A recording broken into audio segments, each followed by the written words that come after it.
Good afternoon, everyone. Past ice ages apparently happened due to increasing Antarctic sea ice. Ross ice shelf freezing, not melting, blew our minds. The sun, still no sunspots. 11,000 scientists emergency petition. Well, there's a bunch of fake names, like Mickey Mouse, for example. So give us all your money. Let's reframe climate change. Maybe not. I would hold your cash because your food prices are going to increase. Look at the farm fields across America. And with talk of trade wars and the Fed lowering rates, talks of stock markets crashing across the global economy, contractions everywhere you look, isn't it time to consider gold or silver? Patriot Gold Group is Consumer Affairs top-rated gold and silver IRA dealer. At Patriot, you work directly with an owner and avoid paying absurd broker fees. Call today to request a free investment kit below. Mention ADAPT 2030 and get a free 1-ounce silver coin just for answering a 3-minute survey. Call 1-800-778-4156 for more information or click the link in the description box below. Patriot Gold Group, free gold and silver IRA investment guides.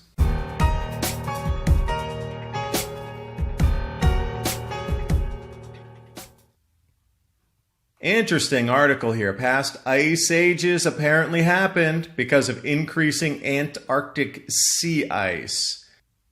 Now it's interesting they note that previous increases in sea ice levels may have changed the circulation of the ocean.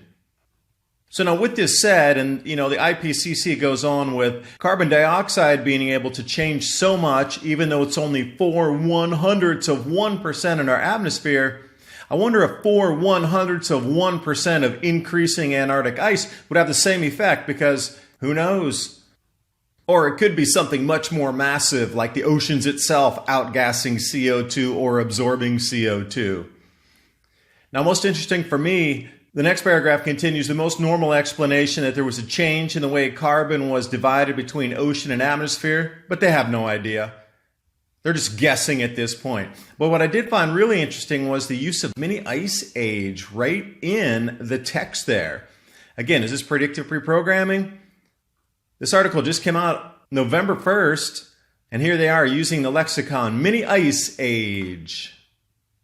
And also this article here off climatism, Ross ice shelf freezing, not melting, it blew our minds. So now wrap that in with the previous article there talking about increasing Antarctic sea ice driving climate change to possibly cool a planet. And here we are, increasing sea ice.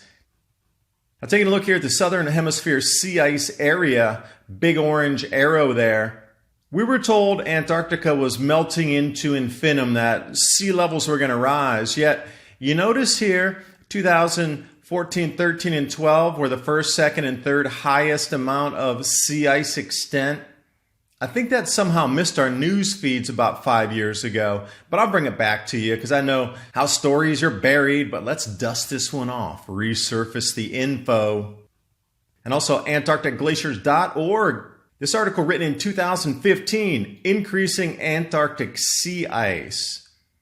And I like the graphic that they included here, so I'm going to widen this out so we can see it a little more succinctly.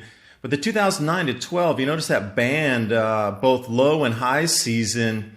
And now we continue marching right into today where they're showing glacial gain on Antarctica. So where does that leave us? I don't know. It's more about framing the climate change debate and give us all your money. But I think we're going to need our money because perhaps our food prices will increase because agriculture across the planet seems to be struggling this year. And you know that wildly reported 11,000 scientists signed a petition for a climate emergency. Well, it's now found out that there's an enormous amount of fake names on this petition. And I love the one signatory there, bottom, Mickey Mouse. And also Harry Potter headmaster, Albus Dumbledore, also had to be removed off the list from the Alliance of World Scientists Declaration of Climate Emergency. So now this has taken a full-on scrub effect here where not a few names have been removed. Now it's hundreds because there's a lot of focus on this where people are actually backtracking every single signatory on this list. And then magically hundreds disappear before they can get caught red-handed fibbing the information. And I do enjoy the graphic going along with the article here.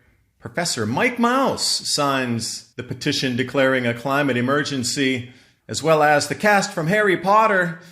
It can only get stranger. It is magic with our climate how much of an emergency it is. Well, staying with straight science again, well, more astronomy.